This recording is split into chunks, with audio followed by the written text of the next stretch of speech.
Hello everyone, welcome to the Sad Crime Channel. Today's episode features a case from the United Kingdom. I will tell you about the events of 2004, which took place in a small town not far from Liverpool. I invite you to listen to the story of Brian Blackwell. In today's episode, we will move to Melling, Merseyside, an affluent village in the northern suburbs of Liverpool, England. It was there in 1988 that Sydney and Jacqueline Blackwell bought a house and settled down, together with their 2-year-old son, Brian. Both his mother and father had been in other marriages before and were involved with other people when they met. But after their marriages ended in divorce, the couple began dating and eventually married. Jacqueline was 42 years old and her husband was already in his 50s when it became known that their child, son Brian, would soon be born. Brian was born in 1986. As one might expect, he was the apple of his parents' eyes, and they tried to fulfill his every whim. Fortunately, the Blackwells were well off. Jacqueline was an antique dealer, while Sydney, known as Big Brian, worked as an accountant. They could afford to fulfill the wishes of their only son. Nicknamed Little Brian by his parents and Brains by his friends, he was described as an exemplary student with a scholarship to Liverpool College. His parents were very concerned about providing a good education for their child. This was especially important to Jacqueline, who from Brian's earliest years insisted that he would become a doctor. And because he was an intelligent boy, he never had any problems with his studies. Furthermore, he was very ambitious, and everything pointed to the fact that he would be able to fulfill his mother's dream, but also his own. Brian was planning to begin studying medicine at the University of Nottingham in the autumn of 2004. Everyone who knew Brian thought he was the perfect son. Not only was he intelligent and handsome, but he was also very well-mannered. He was polite and knew how to behave in any situation. Friends envied the Blackwells for having such a son, especially since the boy not only excelled academically, but also as an athlete. He loved tennis and had been exposed to it from an early age. He played regularly, and by the time he was the best player in the entire school. Everyone was well aware of this, including Brian himself. However, Brian saw his tennis skills a little differently from others. He believed that he was exceptionally good at what he was doing and that he had a chance for a great career in tennis. Now let's address Brian's flaws, as he didn't have only advantages. Brian was known for often lying and living in his own imaginary world. He believed he was a great tennis player and tried to convince everyone of that. Brian was known to lie often and lived as if in his own imaginary world. He believed that he was a great tennis player and tried to convince everyone of this. Those who had known him for a long time already knew that it was impossible to believe every word he said. But there were also those who had known him for too short a time and had no reason not to believe him. One such person was Brian's girlfriend, Amal Saba. They met in college, and it quickly became apparent that they had the same plans for the future. They both really wanted to become doctors and were going to study medicine at Nottingham University. Amal kept hearing from her boyfriend about the success he was achieving in tennis. He was supposed to be so good at what he did that even the well-known sports company Nike decided to partner with him and sponsor him. He was to sign a £70,000 contract with them, and the truth was that there was actually a company that decided to sponsor Brian, though it was not as well known as Nike. Moreover, all they decided to do was to give him a 50% discount on the purchase of the sports equipment he needed. But he wasn't going to tell anyone the whole truth. He wanted everyone to believe that he was achieving considerable success in the sport. Once he started lying about it, there was no other way out of the situation than to present Amal with more lies. He showed her a ranking of young tennis players that appeared in one of the sports-themed magazines, in which he was in first place. However, in fact, his name was not on any place in this ranking. Everything Amal saw was fabricated by Brian. He not only told invented things, but also presented evidence for them, which he actually prepared himself. He was very anxious to make the best impression on her, even if it meant that he had to lie to her. He wanted her to see him as a man with a chance for a great career and therefore huge money. Even then, although he didn't have much money, he was already showering Amal with jewelry, which, as it turned out later, was not as expensive as Brian claimed. The diamonds turned out to be zircons, and everything was definitely cheaper than Amal initially thought. And Brian's lies went even further. He believed that his career would grow so rapidly that he would soon need an assistant. And since his contract with Nike allowed him to do so, he concluded that it would be best if Amal was the one to fill that role. He then promised her that she would be able to earn about £80,000 a year, which is a high salary even by today's standards. And to show his girlfriend that he wasn't throwing his words to the wind, he had already written her a check, amounting to nearly £40,000. Of course, Brian did not have that kind of money at his disposal. At the time, there was exactly 9 pence in his account, and the check was rejected, which Brian was able to explain away with some further lie. And Amal believed every word of it, believing that he would soon be an athlete known throughout the UK and perhaps even the world. Brian told her about the bright future that awaited them. He even claimed to own an apartment in another city, which he reportedly bought for £450,000, and which was located in a high-rise building occupied by other famous people, also from the sports world. And the money he could win in future tournaments would allow them to live comfortably. They wouldn't lack money for anything. And trying to prove to Amal that what he was saying was true, Brian took her to a Mercedes showroom, pretending to be interested in buying a car worth £60,000. Although he didn't have a driver's license yet, during the test drive, the cars had to be driven by a showroom employee. As one might expect, Brian did not buy the car that day, but promised to return with his parents to finalize the transaction. For Amal, the whole situation did not seem strange or suspicious at all. She realized that tournament winnings in tennis were quite high, and that if Brian participated in them, he could have such money. During one of her conversations with her boyfriend, she mentioned that she would like to have her own car. Unlike Brian, she already had a driver's license, but she couldn't afford to buy a car. At that moment, Brian came up with an idea of how he could impress his girlfriend even more. After all, nothing would confirm his status as a tennis star more than buying her a car. And indeed, shortly outside her house, a car appeared. Amal was over the moon. Could she expect a better gift? Certainly none of her friends had received a car from their boyfriend. Brian was pleased with himself for making such a surprise for Amal, but where did he have so much money to pay for this car?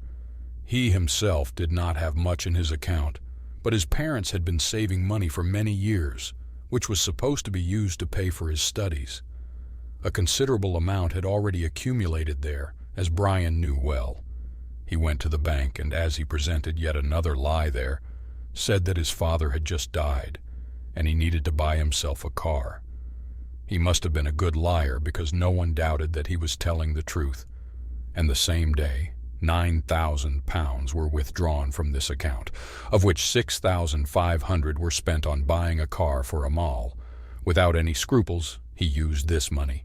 He was able to do anything to impress his girlfriend, and he was increasingly successful at it. Amal had no more doubts that he must be a talented and well-paid athlete. The situation took place in May 2004, and Jacqueline, who in this family was responsible for finances, quickly realized that her son had withdrawn this money. Brian had no choice. He had to admit to what he had done. His parents were shocked. They couldn't believe he had acted so thoughtlessly. They worked hard to provide him with the best possible future, and he just wanted to impress his girlfriend and spent part of those savings on buying a car. They were very upset with this situation and demanded that Amal return the car. However, after several discussions, it was established that she could keep the car, but she would have to pay for it herself. It certainly wasn't a comfortable situation for Brian, but he certainly managed to explain it to her somehow. Surely it wasn't an elegant solution, but this wasn't the first time Brian had lied to his girlfriend. For Sydney and Jacqueline, this incident opened their eyes, and they began to pay more attention to their son and noticed that he was spending a lot of money. Definitely more than he should. They thought he couldn't control himself, so besides constantly monitoring the balance on their accounts, they also decided to change their will. In the event of their death, Brian would have the right to dispose of their property only after reaching the age of 30. It seemed that Brian's lies had already gone too far because they were not innocent lies. Brian had to withdraw the money that his parents had saved for years, just to confirm his fantasies. The worst part of it all was that it didn't end there. Brian continued to play his role as a young athlete, which meant that sometimes he also had to participate in foreign tournaments. He told Amal that he was preparing for a tournament that was to take place in Italy and even wanted her to go there with him. Amal was ready to accompany Brian on this trip, but ultimately it did not happen because the organizer did not agree for athletes to come with accompanying persons. Of course, I don't have to say that this was another lie. There was no tournament. Brian didn't go anywhere, although during the time when this trip was supposed to take place, he wasn't at school for several days. He continued to play his role all the time, constantly pretending that he was going to a tournament, and even sent Amal messages in which he wrote that he had met famous tennis players, and for example that he was just going out on the court. He was sorry that he couldn't take her with him, but he promised her that in a few months in the summer, they would go together to the United States, where in Florida, he would participate in another tournament. Brian realized that he wouldn't be able to tell Amal again that she couldn't go with him. He had to do something that would allow them to fly to America together. This trip wasn't the cheapest. Even the plane tickets alone would cost a fortune, but he knew he would do anything to raise the money so they could spend some time in the States. May and June were crucial months for Brian, as he took his final exams. Brian tried to get the best grades possible, so he would have a chance to get into the best universities. He was already thinking about continuing his studies either at the University of Nottingham or Edinburgh. He leaned more towards the first option because he knew that Amal was also planning to study there, but his parents believed that Edinburgh University would be a much better choice, especially since Amal wouldn't be there. They tried to convince him to study in Scotland, and sometimes there were heated arguments between Brian and his parents on this subject. Ultimately, it wasn't decided where he would study. He still had to wait for the exam results, which he would only receive in August. After completing all the exams in the school year, Brian finally had more time for Amal, and the day when a tennis tournament was to begin in Florida was approaching. The couple talked more and more about a trip to the States. They planned to stay there for 2 weeks and constantly wondered what they would visit. Amal didn't fully believe that they would really go together, but on July 26, 2004, the couple boarded a plane heading from Manchester to New York. From the very beginning, Amal was thrilled, and Brian went to great lengths because they weren't flying in economy class but in business class. For this flight, Brian bought the most expensive tickets available, spending nearly £4,885. But that wasn't the end of surprises because during their entire stay, Brian surprised Amal at every turn. They visited several places, including Miami and San Francisco, but also spent some time in Barbados. In each of these places, they stayed in luxury hotels in the most expensive suites and allowed themselves to dine in the most expensive restaurants, where dinners could cost up to $3,000. They spared no expense, indulging in everything they desired. Not only visits to expensive restaurants, but also shopping in luxury stores. The vacations were very expensive and only reinforced Amal's belief that her boyfriend must be making a lot of money playing tennis. Of course, Brian didn't participate in any tournaments, but he explained to his girlfriend that the weather in Miami at the time didn't allow for the tournament to take place. It was canceled, which gave the couple more time for themselves. It was his next lie because there was no tournament, and he certainly wasn't going to participate in any of them.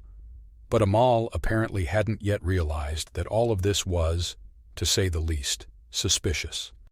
She accepted it as quite normal that Brian could afford such luxurious vacations. But eventually their time in the States came to an end, and on August 12, 2004, the couple returned to the UK.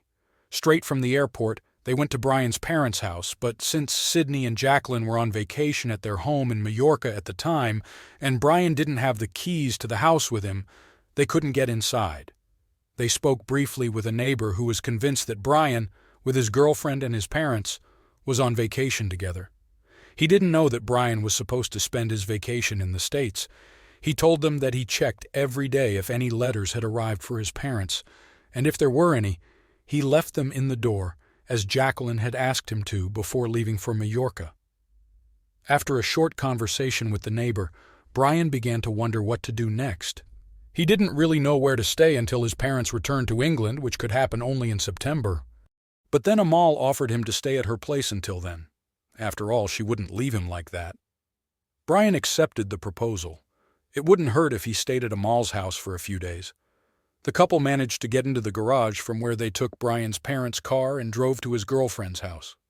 There, Brian stayed for the next few days, during which the exam results, which he took in May, were finally announced. He really wanted to get the best grades because it would give him a chance to get into the college he wanted to study at. And nobody was surprised that Brian received the highest grades in all subjects. Brian was very pleased with such results, but at the same time he was a bit disheartened, because he had to celebrate it alone. His parents still hadn't returned from Majorca, and neither of them was with him at that moment. The only thing left for him was to celebrate with Amal and her family. Brian still lived at his girlfriend's house, and his parents' neighbors, who were their good friends, continued to make sure that the mail was going into the slot in the door of their house. In front of the house, there was a small shed that was always open, and it was there that the postman left all the mail. And the neighbor of the Blackwells, from time to time, collected all those letters and dropped them inside through the letter flap in the door. And when on September 5th he went there as usual to drop the mail inside, he felt an incredibly intense smell. A terrible stench was coming from the neighbor's house. It worried him so much that he started to inspect the doors and windows of their house, and then, in each of them, he noticed a huge number of flies. There wasn't a window in that house that wasn't covered in flies. The neighbor called his daughter, and together they went to check the window in the kitchen. And when they looked through the window, they saw that the entire floor was black, which initially led them to believe that the carpet in that room was of that color. However, after a while they realized that the floor was black because there were so many flies there. All of this was so disturbing that they immediately called the police. When the officers arrived and entered the house, they were met with a terrifying sight. In the living room on the armchair was the body of Sidney, and a few meters away in the bathroom, they noticed the body of his wife.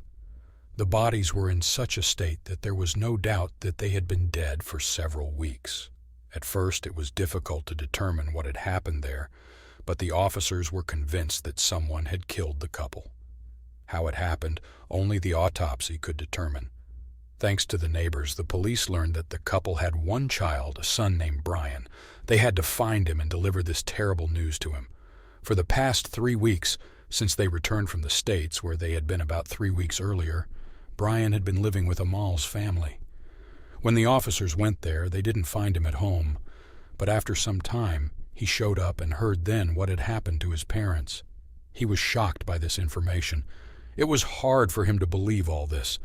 He was convinced that his parents were still in Majorca and expected them to return on September 7th. Brian couldn't understand what could have happened, but despite the fact that the officers realized that it could be very difficult for him, at that moment they had to take him in for questioning. After all, he could be the last person to have seen Sidney and Jacqueline. He could also know the most about their lives, for example, if they had any enemies or if there was anyone in their life who wanted them dead. Initially, nothing indicated that Brian could be responsible for his parents' deaths, but as soon as the officers began to talk to him, they started to suspect that he might be the perpetrator they were looking for. They thought that the Brian knew more than he was letting on, especially when during the interrogation, he asked if it was cold in jail. However, he did not confess to committing these crimes himself. According to the pathologist, his parents were killed a few weeks before their bodies were found, still in July, and yet Brian was far from home then. He was in the States with his girlfriend. Someone must have killed them while he was away. But during the search of the Blackwell's house and Amal's house, the police found a bag belonging to Brian, in which there was a hammer, a knife, and to everyone's surprise, keys to his parents' house. Supposedly, he couldn't get inside because he didn't have the keys, but the truth turned out to be that these keys had been in his bag all along. When the information about the found items was conveyed to him, Brian began to change his mind. Finally, after 2 days, he confessed to killing his parents and told what happened before his trip to New York.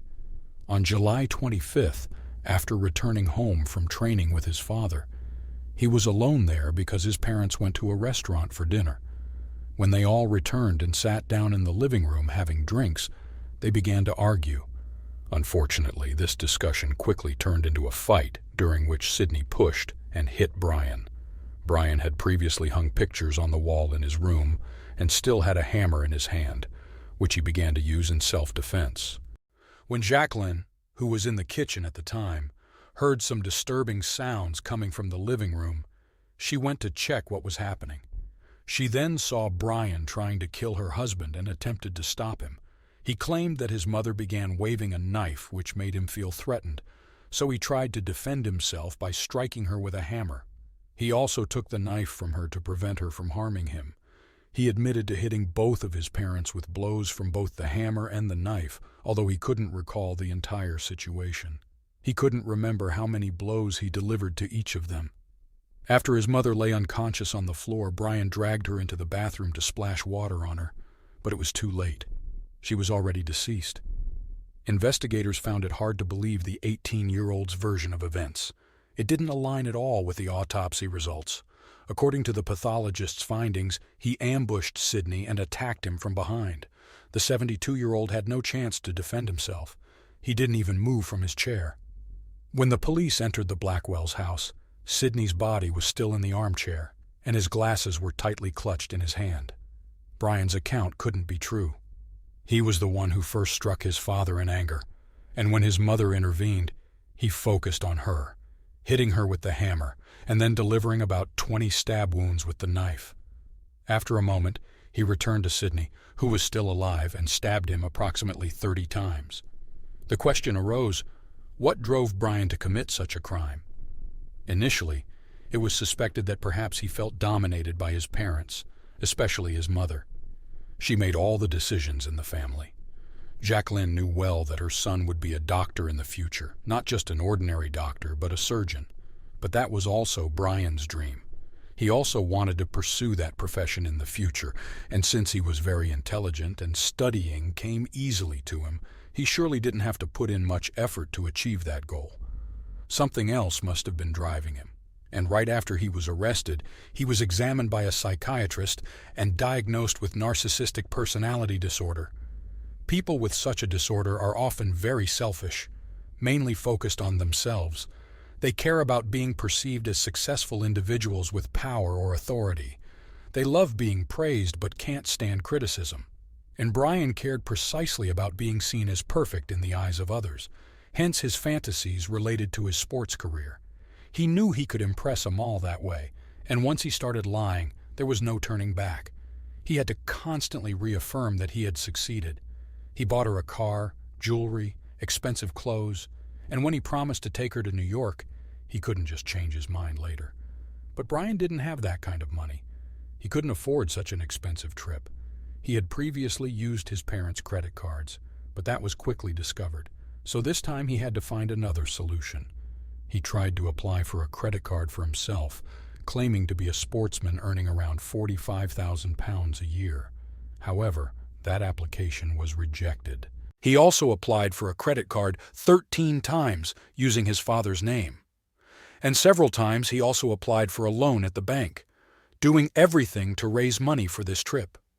He knew his parents had enough money to pay for it. He also knew they would never agree to spend so much on a trip, so he decided to kill them. On July 25th, it was a Sunday, and in the afternoon, he went with his father to the tennis courts, watching him play. It's hard to determine when the murders occurred, but on the same day at 11 a.m., Brian bought 2 plane tickets to New York using his parents' card. They probably realized that nearly £5,000 had disappeared, and perhaps they didn't allow Brian to go on this trip. However, he didn't intend to disappoint Amal. The day after the murders, they both flew on their dream vacation, and during their stay there, his behavior didn't indicate that such a tragedy had occurred earlier. Brian behaved as usual. He was happy and content, and there was no sign of nervousness in his demeanor. It was determined that during their stay in the States, the couple spent over £30,000, and of course they paid for everything using Sydney's credit cards. Investigators also found that Brian entered the house several times after returning from the States. He told his girlfriend that he didn't have the keys, but we already knew that wasn't true and he could enter at any time. Every time he returned to retrieve some items like his photos, he knew he had to do something soon. He couldn't keep pretending that his parents hadn't returned from Mallorca yet. That's why he came up with the idea that it would be best if a fire broke out during which the whole house would burn down, along with his parents inside it. He even went to a neighboring town to find people who could do it for him. He spotted a group of young people who looked like they wanted to make money easily. He approached them and told them what he had in mind, but he didn't tell them the whole truth. He didn't say it was his parents' house, just that of a man who sold illegal substances. And because he had some disputes with him, he decided to take revenge this way. However, none of the people he talked to decided to help him set the fire. They didn't know him. They had never seen him before, and the whole situation seemed a bit strange to them. Brian apparently didn't know what to do with his parents' bodies and left them there until September 5th, when his secret was discovered. Because he confessed to committing these crimes, there was no need for a trial. Brian appeared in court 9 months after he was arrested on June 29, 2005, where he heard the verdict of killing his parents. The double murder charge was dropped after he pleaded guilty to the lesser charge of manslaughter on the grounds of diminished responsibility after experts diagnosed him with narcissistic personality disorder. Blackwell was sentenced to life imprisonment on the 29th of June 2005. According to The Guardian, Blackwell could have theoretically be eligible for parole after serving just over 5.5 years if a psychiatrist decided he was fit for release. But the judge stated that present evidence suggests that that conclusion is unlikely ever to be reached. In 2007, it was reported that Blackwell was imprisoned at Swin Fen Hall Young Offenders Institution. As the result of a parole board hearing in 2016, Brian was released from Swin Fen Hall Young Offenders Institution and is now a free man. Thank you for listening until the end. Until next time, goodbye.